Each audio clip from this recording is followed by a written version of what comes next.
tua. Oh, niku. Tahun 64 jelasan Tribuana itu dewe. Kemungkinan paman nih Tribuana.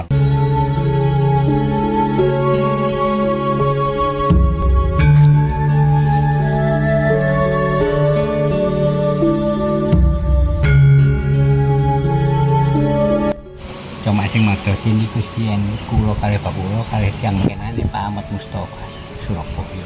Dengan terlibat madosi candi niki. Zaman biyen bapak kulo pinter meniki petilasane iki ayo ke ono tondo-tondo. Mriki Gustian tondone kembang tlateh. Nek sing kubur jago Pak Japung sing disebut kubur jago lho Pak tondo-tondone kembang Wijaya Kusuma. Raden Wijaya sing ditinggal niku tondo-tondone bintang. Bintang 5. Tandane napa nih? Kaputren iki. Itu main tempe cilik. Assalamualaikum warahmatullahi wabarakatuh. Oke sobat YouTube, salam terbaik dan salam buat keluarga. Baik, ini merupakan tanah milik warga setempat namun lahan ini sudah dibebaskan oleh BPK Wilayah Jatim. Situs ini terletak di Desa Klinter Rejo, Kecamatan Suko, Kabupaten Mojokerto. Oke sobat, kita simak bareng-bareng kondisi dan kemegahan benteng atau tembok Istana Majapahit. Oke sobat, kita sudah berada di lokasi dan yang seperti kita lihat ini adalah tumpukan batu-batu bata yang mungkin ditemukan berserakan ataupun jauh dari struktur bangunan tembok yang ditemukan di depan kita ini ya. Oke, kita coba masuk melihat bekas tembok istana yang sangat megah ini. Bisa kita bayangkan kemegahan istana zaman dahulu. Temboknya pun sudah setebal ini.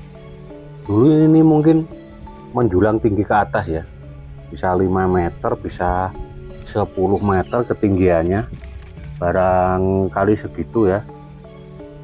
Yang kelihatan itu mungkin diambil warga, mungkin ya, kita juga nggak tahu karena dianggap tidak penting, tidak begitu berguna, kemudian bisa dibuat rumah, barangkali begitu ya.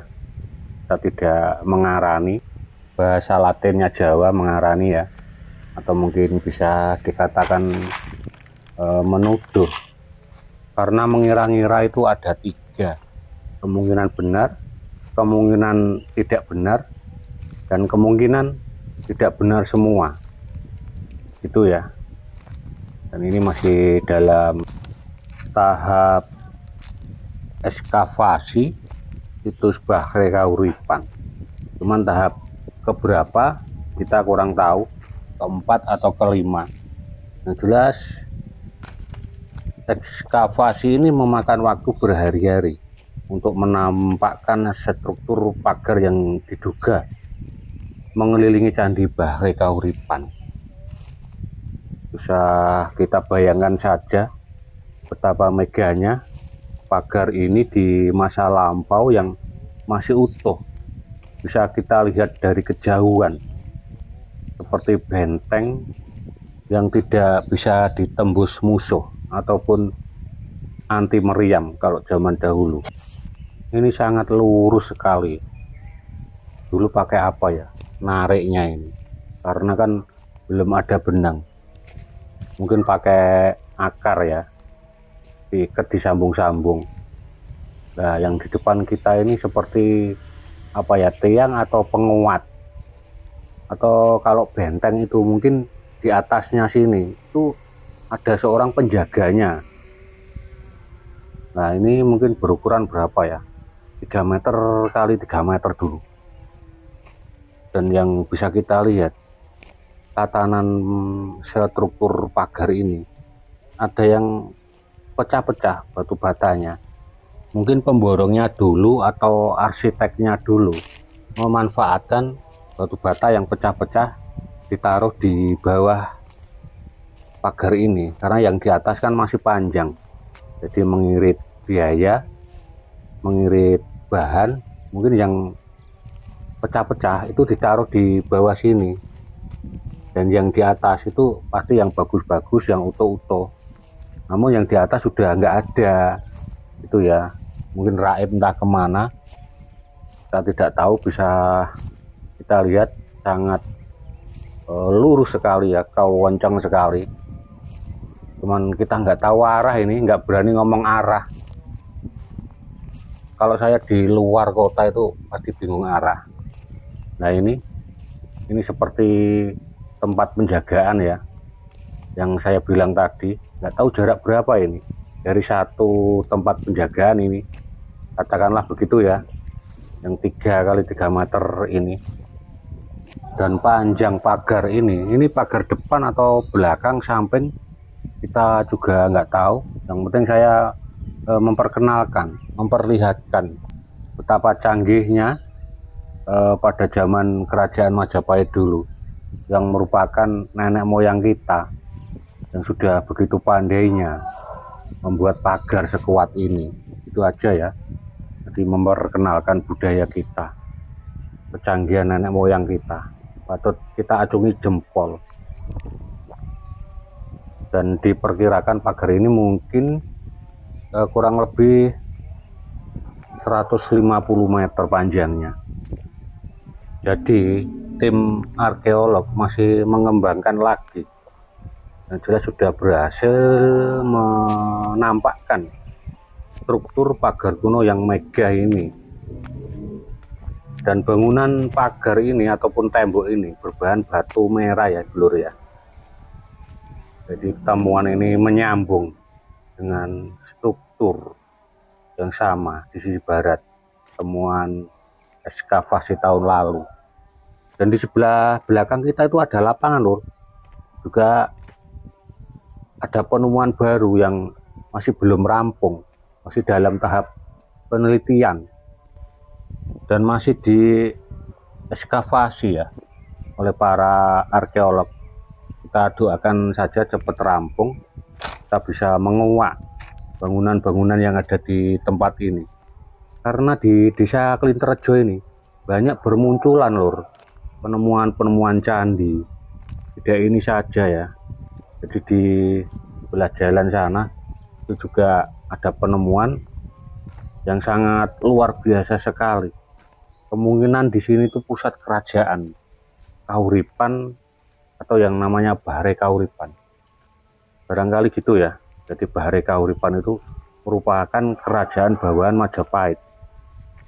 Cuman kita bisa membayangkan ya, zaman dahulu bawahan kerajaan Majapahit saja sudah sehebat ini pagarnya, apalagi Majapahitnya. Nah ini ya, nah ini loh yang membuat saya itu berhenti berpikir, bangunan ini sebagai apa ya, penguat bangunan, atau dulu di atasnya bangunan ini menjorok ke atas dan ada semacam cungkupnya, dan yang menjaga itu semacam prajurit atau sapam gitu ya.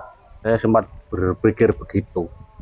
Nah bisa kita lihat ya, yang di tengah-tengah itu batu batanya itu banyak yang patah, jadi pemborongnya itu juga mengirit bahan bangunan ataupun memanfaatkan batu bata yang pecah-pecah ditaruh di bawah.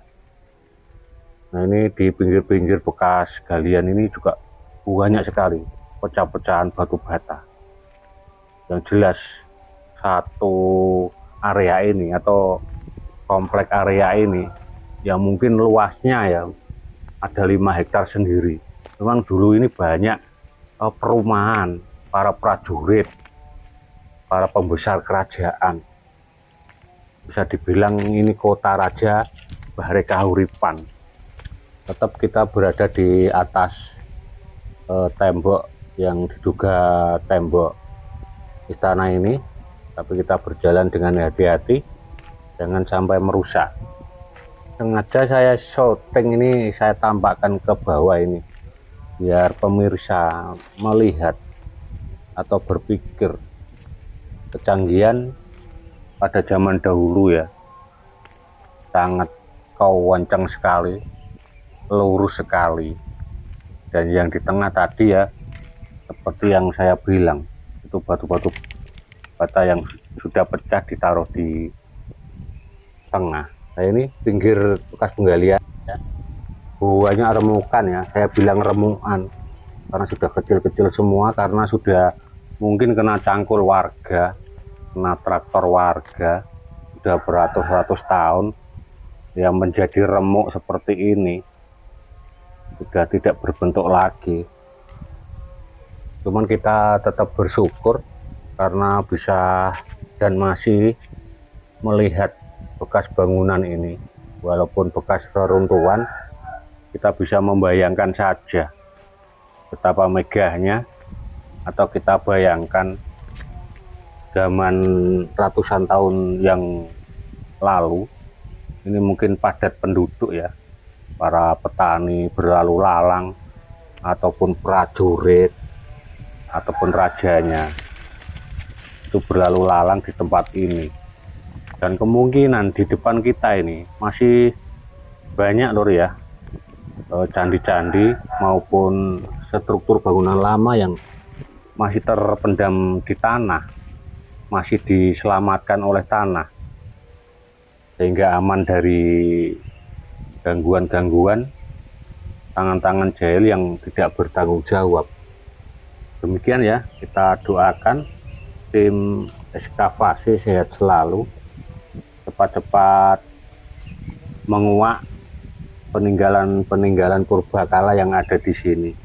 Juga Balai Pelestari Kebudayaan, semoga tetap semangat demi anak cucu kita biar bisa melihat peninggalan nenek moyang kita. Demikian rekan, terima kasih. Tetap mohon maaf jika ada salah-salah kata. Tetap salam terbaik. Wassalamualaikum warahmatullahi wabarakatuh.